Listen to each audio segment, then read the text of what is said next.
Welcome to New Zealand Mysteries. This is TJ.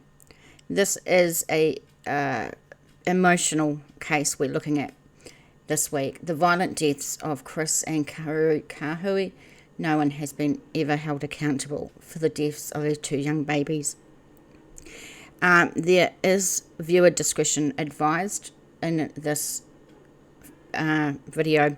It does talk about young children and their passing, and some disturbing comments about how they were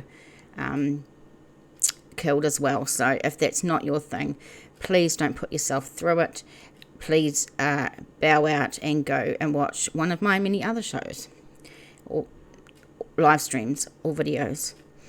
Alright, we're going to start and see what we can see wrong in this case and why these little kids have no justice. Let's go. We're actually going to look at two articles that I found that carried the most information about the case. So we're going to go with those at the moment. The first one here is the nzherald.co.nz. Just before we get started, if you could please like the video or give it a thumbs up, subscribe if you haven't yet, and flick on the notification bell so you get anything of our updates and a look at all the videos that I post. Even if you don't want to subscribe but you do want to help the channel, that like is really important, so thank you very much. Alright, let's look into this story. Kahui tragedy. When he took his final breath, he smiled. This was released on the 20th March 2016, and Annalise, who did this, the reporter, is really good at true crime cases. Today is the 10th anniversary of the deaths of the Kahui twins, Chris and Cru.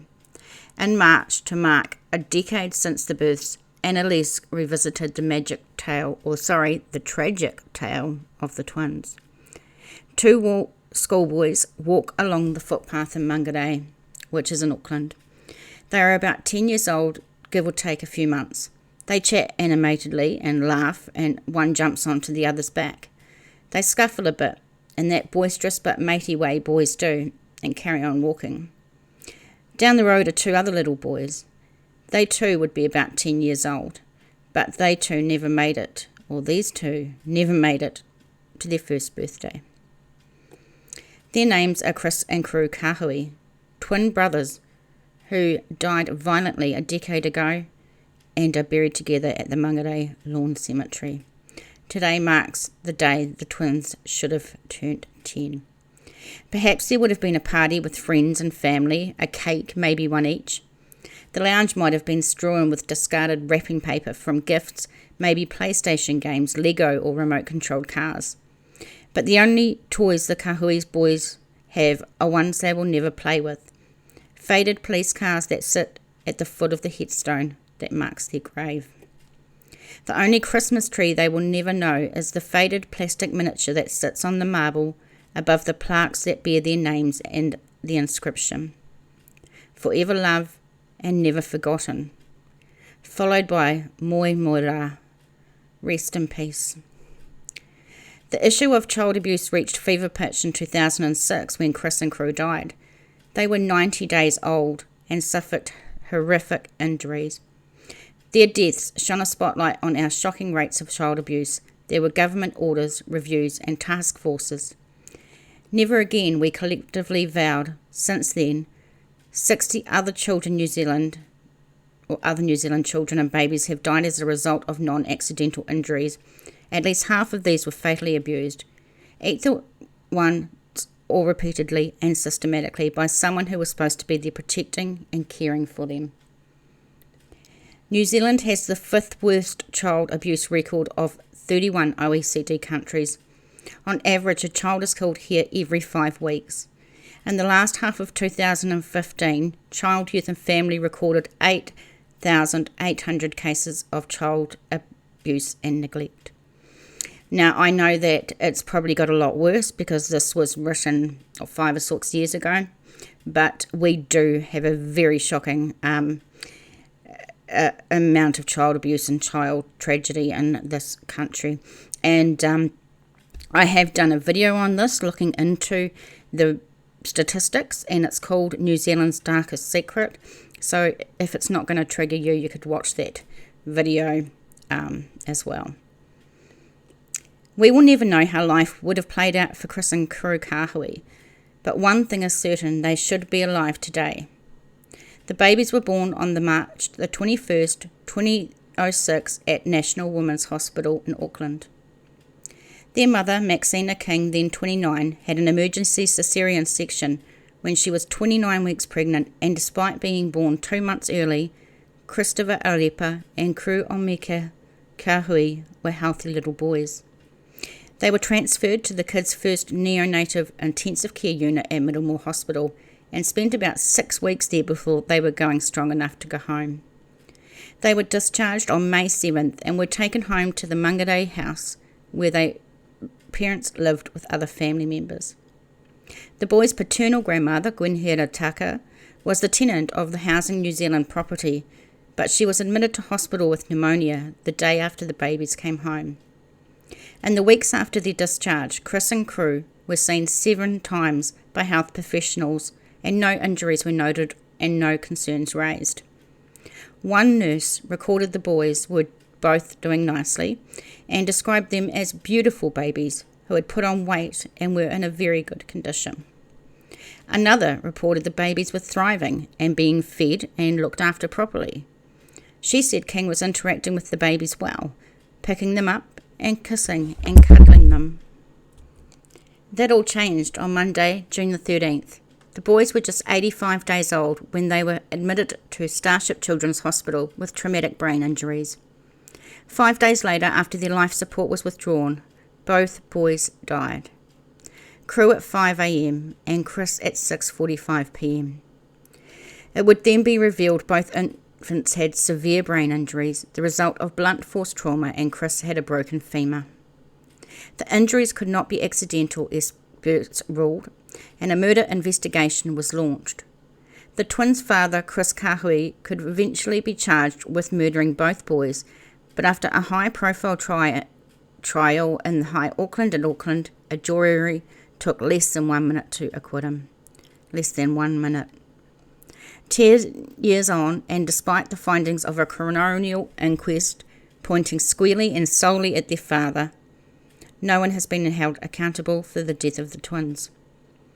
Their deaths shocked, disgusted, and disturbed a nation.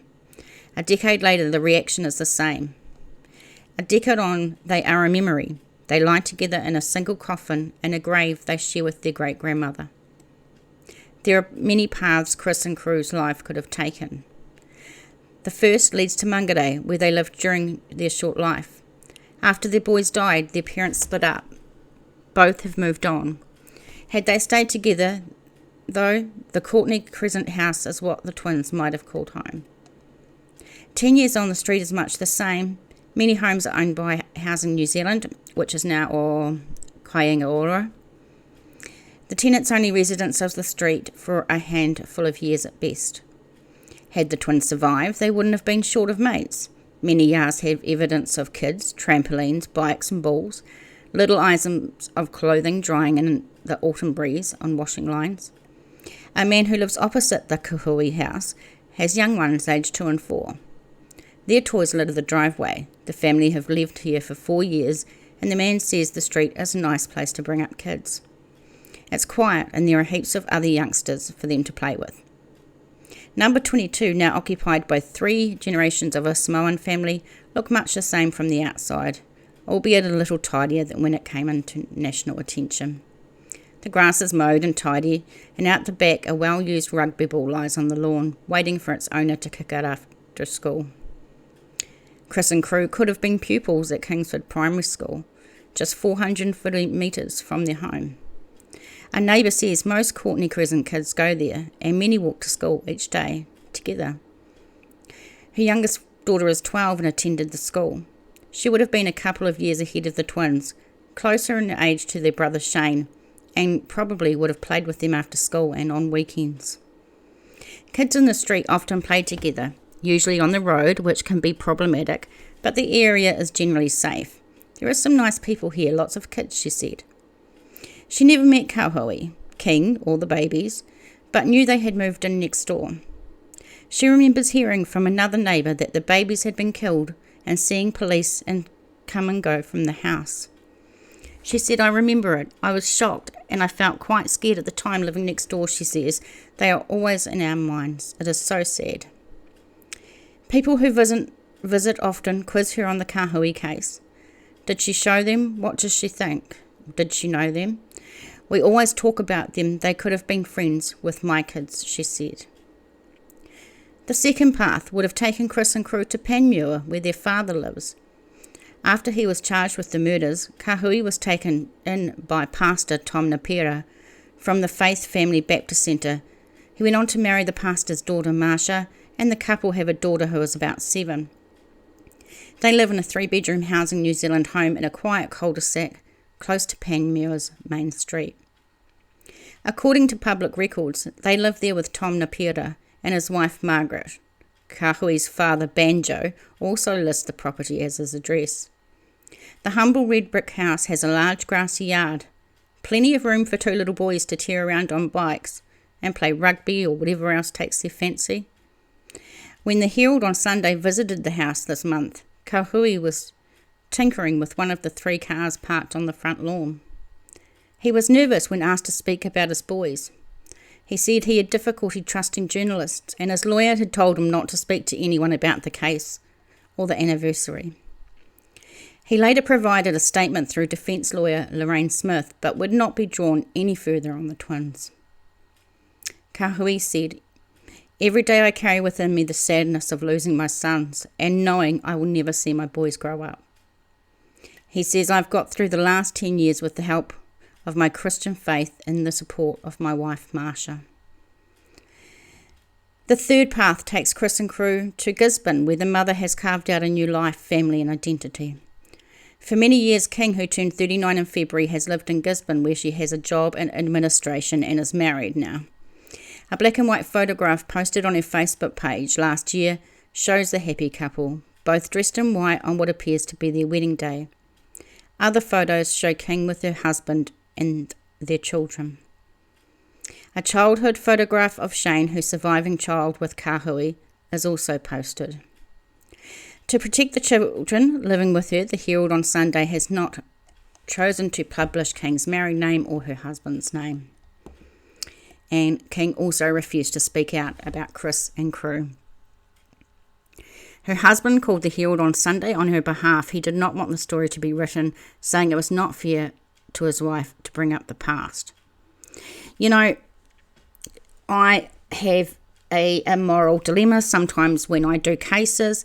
Often I will try and reach out to families, and sometimes it's actually really impossible. But some stories need to be told, and I don't tell solved stories, because those are the stories where I think there's justice or there has been some closure, if that's what you want it, to the case and for the families, and I don't want to bring up them again. But this case has no justice. Those little boys had no justice. And people know what happened. No one says a thing. No one's held accountable. We're going to tell their story. Having this anniversary coming up is really hard. I am worried about her. She is not in a good place. She has a job. She's got other kids. When she first came to Gisborne, she couldn't even walk down the main street. She couldn't walk around town. No one would talk to her. Now people talk to her, no problem. He said the twins' birthday was not something his wife or family would celebrate or talk about. "This is really sad. It's something that needs to be left alone," he said. There are so many things that are positive for King now. This is Mum, remember? This could really throw a spanner in the works when she has finally got her life back. He said the way the boys died still troubled King, but he felt it was time for her to move ahead with her life. He said she was a beautiful person who deserved to live in peace. She was never guilty. Her life had been topsy-turvy for years. It's just really hard. The boys are gone. We can never bring the boys back, and she lives with that every day. What happened to them was really, really hard for her. And I bet it was really, really hard for her, and I bet it was really, really hard for the 2 babies that died as well, and have had no justice. Get help if you see or hear about a child whose safety and well-being is in immediate danger. Don't wait and don't assume someone else is acting. It's our responsibility to look out and keep these children safe. So 111 for the police, Crimestoppers, 0800 555 111. You can also go to Child, Youth and Family, 0508 326 459. So let's look at the main players. Chris and Cru Kahui are the victims, born March 21st, 2006, and died 18 June same year. Their dad, Sonny Christopher Kahui, known as Chris, who is now 30. Remember, this was back in 2016, this was written. And their mum, Maxina Pono King, now 39. The twins were born 11 weeks early at National Women's Hospital in Grafton and spent 5.5 weeks in the neonatal intensive care unit at Middlemore's Hospital Kids First. The boys were discharged on 7th of May and taken to Maxina and Chris's home at 22 Courtney Crescent, Mungaray East. Now these are the people that were living at 22 Courtney Crescent. There were Chris and Maxine, their twins, and their other son Shane. Shane Kahui, the couple's 13-month-old son as well. Mona Kahui was the younger sister of Chris and daughter of Banjo. Stuart, called Stewie King, Mona's partner, who is also Maxina's brother. Sienna, Mona and Stuart's daughter, born a month before the twins. Chris's father, Banjo, and siblings lived about 10 minutes away in Clendon. So there's people everywhere. So in Clendon, 10 Mapleson Drive, lived William Banjo Kahui, which is Chris's father, Eva Hitaraka, younger sister of Chris, Elvis Kahui, Chris's younger brother, William Kahui, Chris's younger brother, and Ray, William's boyfriend. Maxina's sister Emily Lee lived on Rolliston Drive. Maxina's sister Emily lived on Rolliston Drive in Papakura. On Monday, June 12, Maxina left the Courtney Crescent house after an argument with Chris. While Maxina was absent, Chris' cousin April Saunders, her partner Shane Saunders, and Banjo Kahui visited the house. Mona and Stuart were also there. Maxina returned at 9:30 a.m. the next morning and at that stage realised the boys were injured. Before she returned, family members at the house had realised the twins were unwell and performed CPR. They discussed calling an ambulance or taking the boys for help. Just before 12 p.m, it was decided that the babies should be taken to a doctor.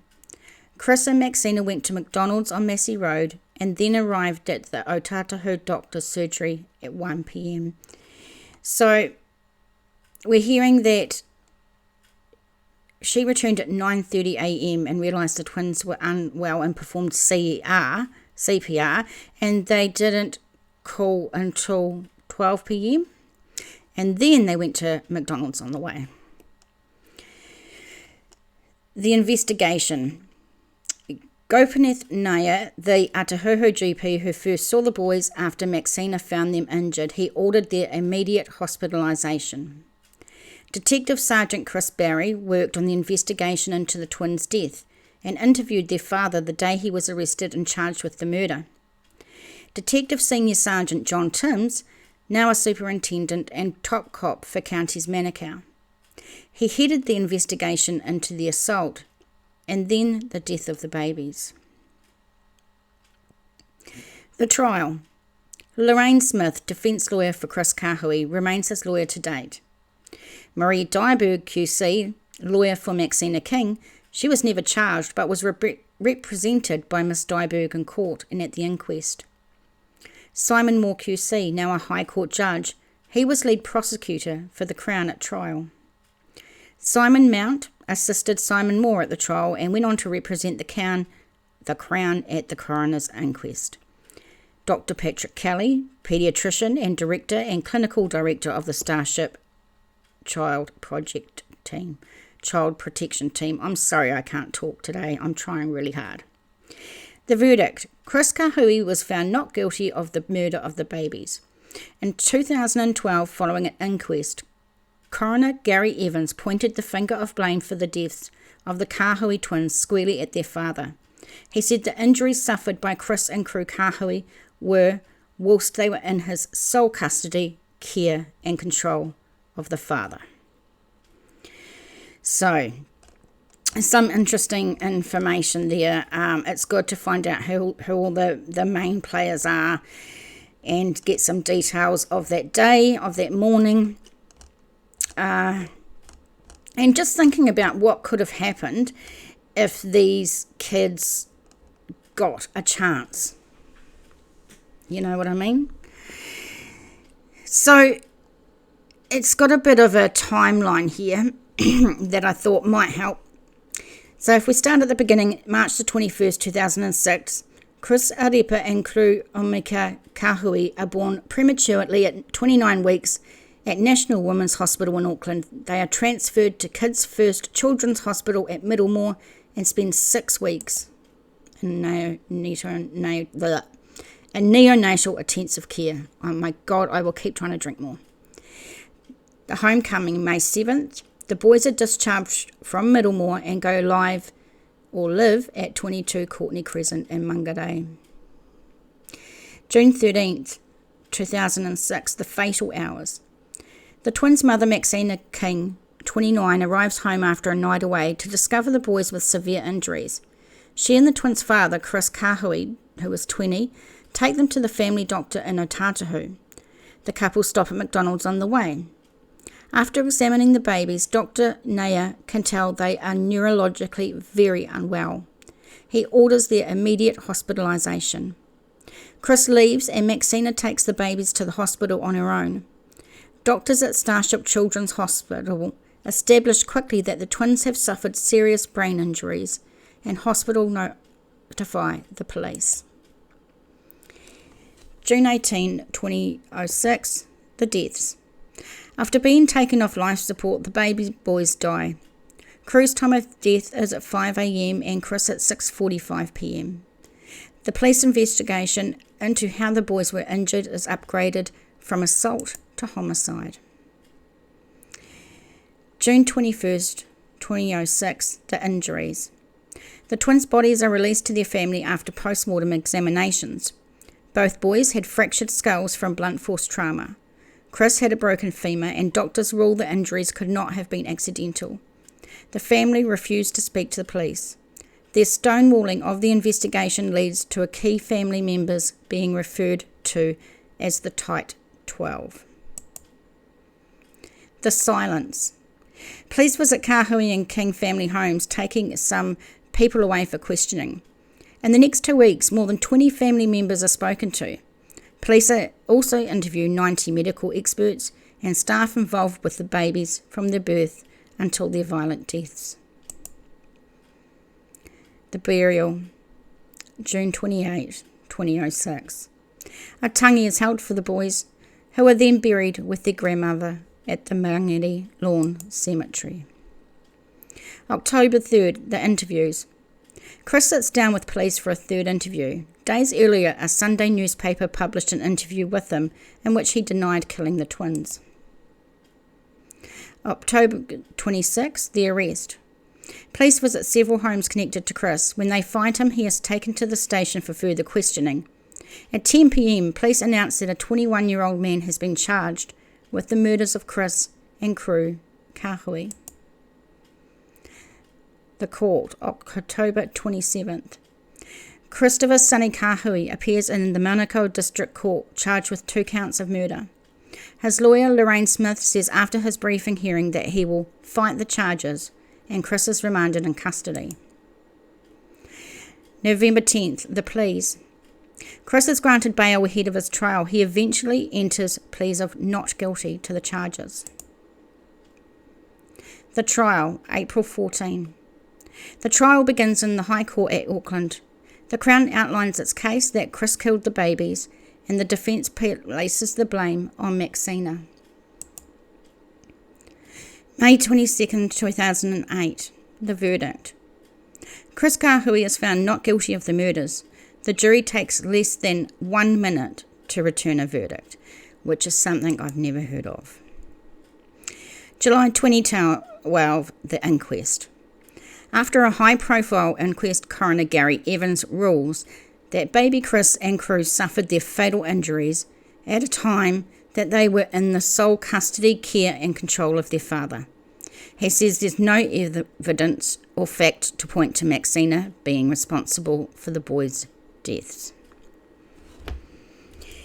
This next one is by the sst.org.nz, and it's the Sensible Sentencing Trust. And they've got some information that we haven't seen in the last article, so I thought we'd have a look. Please, another warning that we're talking about some babies' deaths here. I'm not going to get monetized because of the content, which is fine, but I just don't want anyone to be triggered. So please, if this is too much for you, just don't watch it. Go and watch something else of mine. On the 18th of June 2006, 2 vulnerable babies tragically lost their lives after being taken off life support at Auckland Starship Children's Hospital. Cru Kahui passed away at 5 a.m. and his twin brother Christopher Kahui passed away 14 hours later at 6:45 p.m. The horrific details of how these precious babies died shocked and angered our country. 2 innocent babies who deserved to be loved and nurtured. 2 vulnerable babies who should have been safe in their own home. Instead, they suffered intentional and unforgivable violence.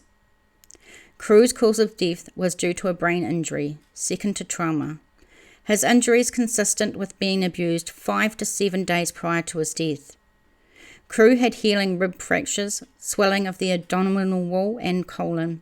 His brain and skull showed signs of forceful shaking. Christopher's cause of death was due to a brain injury second to trauma. His injuries also consistent with being abused 5 to 7 days prior to his death. Christopher had healing rib fractures, a fracture of the right femur, and a partial skull fracture. His brain and skull also showed signs of forceful shaking. And remember, these are just little babies. The twins' injuries were so brutal that the specialist paediatrician, Dr. Patrick Kelly, who was a leading expert in child abuse, said the twins suffered the worst brain injuries he had seen in 15 years. Christopher's tiny skull had collapsed inwards due to the severity of his injury. Police and the coroner agreed that someone had picked up both the babies and had either thrown them against a hard surface or they had been violently shaken. The head injuries the twins suffered were compared to rapid deceleration, meaning the impact injury is the result of an exerted, forceful movement that comes to a dramatic halt, like what happens when you are in a car accident. In the twins' case, their brains were still moving inside their tiny heads. Once the skull movement had stopped, every medical intervention available at Auckland Starship Hospital could not save these precious little boys. What came next will never be forgotten: the right to silence. 4 direct family members and 20 extended family members were interviewed by the police after the twins' death. No one spoke up. The Tight 12 became the reference to the cowardly behaviour of 12 family members who refused to cooperate with the police investigation. The right to silence was questioned by prosecution lawyers, victim advocates, social workers, and the concerned public who wanted to see justice served for these innocent, vulnerable babies. At least 9 adults were living in the house where the twins were harmed, yet no one saw anything, no one was willing to talk, and no one was willing to cooperate with the police. At the time, Prime Minister Helen Clark said it was absolutely shocking for the family to hide behind the funeral while everyone was both shocked and revolted by the injuries the twins suffered. On the 27th of October 2006, Chris Kahui, the twins' father, was formally charged with double homicide. Released on bail until his trial, Chris Kahui never took the stand. The opportunity to question Chris Kahui was never an option. To seek the truth behind the silence will never be a possibility, while the right to silence is legally available to those not willing to take accountability for their crimes or for what they have witnessed. Chris Kahui was found not guilty on the 22nd of May 2008. It took the jury only minutes to decide the verdict. Chris and Cru Kahui would have been 14 years old had they been given the chance to live. Their precious lives matters. They deserve so much more. A family failed to protect, nurture and love two vulnerable babies. A family failed to keep two innocent babies safe. It takes a village to raise a child. This village failed. Christopher and Cru Kahui, both in life and in death. And I think I read their words because they were very, very poignant, I think. Now, this is a lot of information, and it's stuff that the Otago Daily Times have done. They actually only released this on the 26th of October 2021. So I guess that's today, isn't it? So I'm really glad we really found this. Okay, mother said she killed Kahui twins, says a witness. Let's look into this bit. The former partner of Kahui twins' mother, Maxina King, told an inquest today she told him that Chris didn't do it. I did. Eru Tauri was the last witness giving evidence at the Auckland inquest into the brutal deaths of 3-month-old Chris and Cru Kahui in 2006. The twins died at the Starship Hospital in 2006, and their father, Chris Kahui, was acquitted of murders in May 2008. Miss King was crying and upset when she told him she did it. He said he recorded part of the conversation on his mobile phone. Tauri, who is currently serving a prison sentence, was reluctant to answer questions at first, but Coroner Gary Evans persuaded him that the inquest required his help. Mr. Evans granted suppression of Tauri's image today, but refused to suppress his name, as he had previously given evidence in the High Court in Auckland during the trial without suppression. Chris Kahui's defence claimed the injuries were caused by Miss King, who denied that. Okay. So this one is a book chain boycotts Kahui book. This was 29th of June 2011. Major book retailer Paper Plus says it will not stock an upcoming book about the deaths of the Kahui twins. The book, called Breaking Silence, The Kahui Case, was written by journalist Ian Wishart and the twins' mother, Maxina King. Paper Plus chief executive Rob Smith today said the bookseller had received a significant volume of feedback about the book online, in stores, and its support at the office. The company had also consulted its franchise holders to understand their position on the subject. The prevailing opinion is that our stores do not feel comfortable selling this book, and our customers do not want to buy it. This is certainly not about censorship or Paper Plus taking the high moral ground. We are simply listening to our most important stakeholders and acting in accordance with their feelings. An Auckland inquest into the deaths has been hearing evidence from 4 paediatrics and pathology specialists over the past 2 days. There's also a fast-growing Facebook group that had called for people to boycott the book. The group at that stage had 26,000 likes. Wishart, the editor of the investigative magazine, said Ms. King would not get a cent of royalties from the book due out at the end of July. He wrote the book after Ms. King contacted him. She did not trust journalists and wanted to tell her story, he said. Wishart said the Facebook criticism and boycotting books was not the answer. Information is the lifeblood of a free society, and we need to know as a society what went on in the Kahui case. Everyone was after answers, but the people against the book were basing the argument on a couple of 500-word newspaper articles, he said. Wishart said Miss King would be the first person in the country to admit that she's not the world's greatest mother and that decisions she made, the life choices she made, led to self-destruction. I don't think she deserves the opprobrium that has been flung at her. They have heard the best the defence lawyers could do for Chris. We've all heard that. They will now hear Maxina's side of the story, and then people can start to make intelligent debate. Be interesting to see if you're in the comments and you actually ever read that book. It would be very interesting to see what you think. So here we go, and this was released April 2010, and it's police criticised over Kahui murder investigation. The way police handled some evidence in the Chris and Cru Kahui murder case was not up to standard, the Independent Police Complaints Authority, IPCA, found. The South Auckland twins died in Auckland's hospital June 2006 after being admitted with head injuries, and we know that father was acquitted of murdering them in 2008. His defence was that twins' mother, Maxina King, was the killer, but she had never been charged. Following the trial, lawyers for Mr. Kahui complained to the IPCA regarding two pieces of evidence they said were not documented or disclosed properly. A decision released by the IPCA today cleared police of deliberately withholding or delaying the release of evidence. There is no evidence that the police officers responsible for the preparation of the Crown case and disclosure conspired or otherwise deliberately tried to pervert the cause of justice by disclosing incomplete information relevant to Mr. Kahui's defence, or by making late disclosure, the decision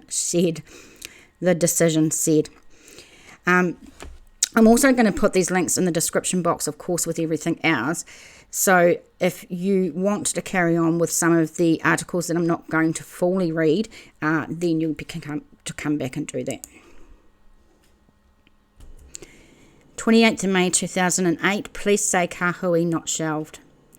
Within hours of the Prime Minister calling for someone to be held to account for the deaths of Chris and Cru Kahui, police in charge of the murder investigation rushed to assure the public the case had not been shelved.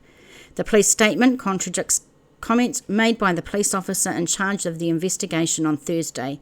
He said after the jury found Chris Kahui not guilty of murder, the case was closed. Today's statement from police comes after growing debate over the handling of the investigation and comments today from Helen Clark, who said it was unacceptable that no one was held to account for the deaths of the Kahui twins. Miss Clark, speaking on Breakfast, also said she believed police would look at the case again. On Thursday, a High Court jury in Auckland found Chris Kahui not guilty of murdering his baby's twin, Cru and Chris, 2 years ago. I feel that someone has to be brought to account, Miss Clark said. The two babies who were killed were treated so badly that they died, and it's not right that no one is brought to justice for that. They would not be drawn into criticising how police handled the case and the cultural sensitivity that.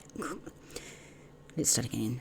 She would not be drawn into criticising how police handled the case and the cultural sensitivity shown. So I'm not going to go further into this one as well, but of course, description box below, and you can go and look further.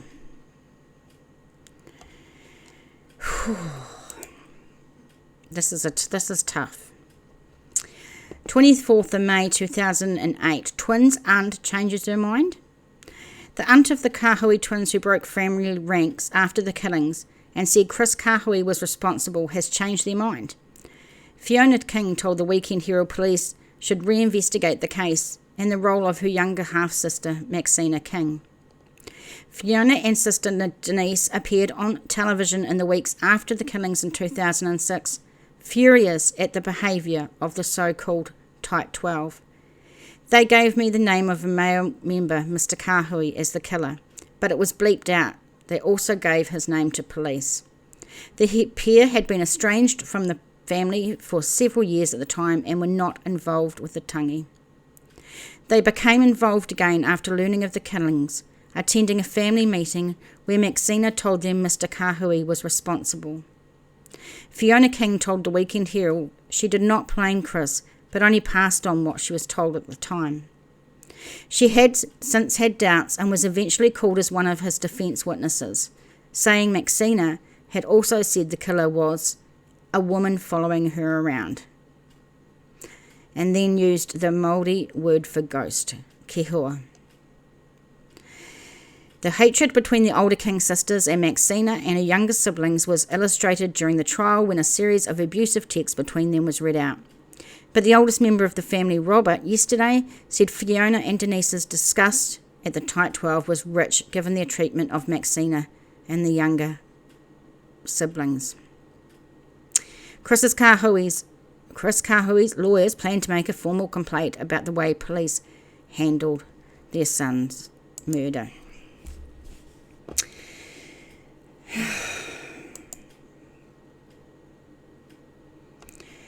23rd of May 2008. Kahui free. Unsolved murder leaves sour taste. Chris Kahui is now free to start his life again.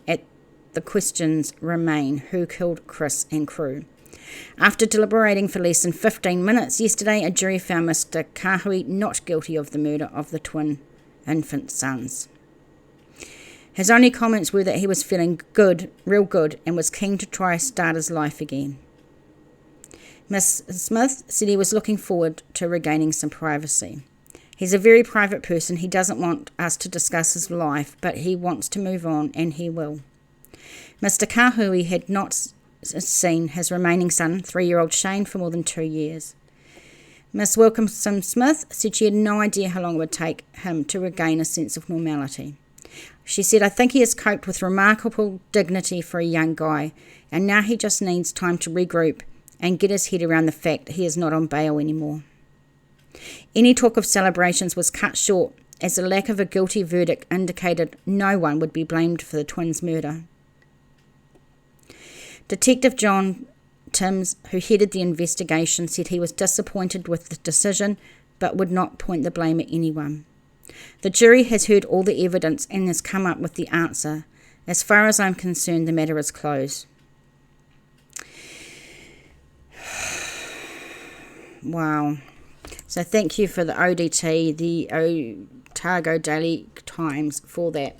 So I'm just going to give you a quick show of what else is on this page, what I'm going to put in the description case below.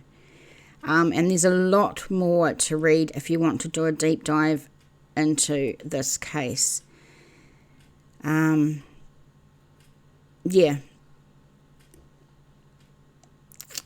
And there's a couple of pages, so I'll let you keep going. But if you want to discuss it in the comments below, let's do that. Thanks for listening. Thanks for going over these articles for me. This is a really disgusting case, but the sad fact is that it happens so much in New Zealand. It's a real embarrassment to our country, in my opinion.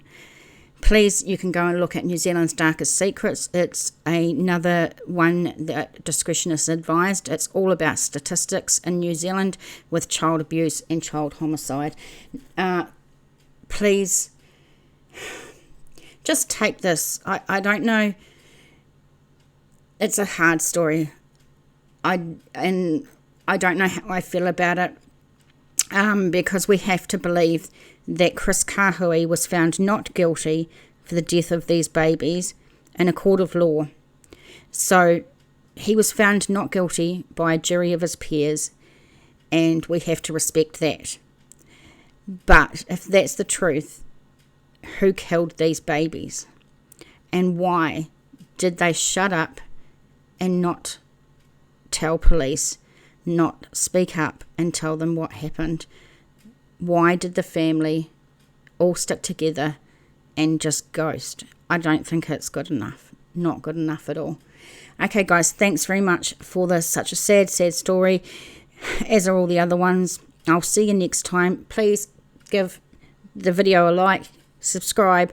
Please, if you can give us a $3 coffee, buymeacoffee.com/NZ Mysteries keeps the show going. Thanks so much, guys. See you next time.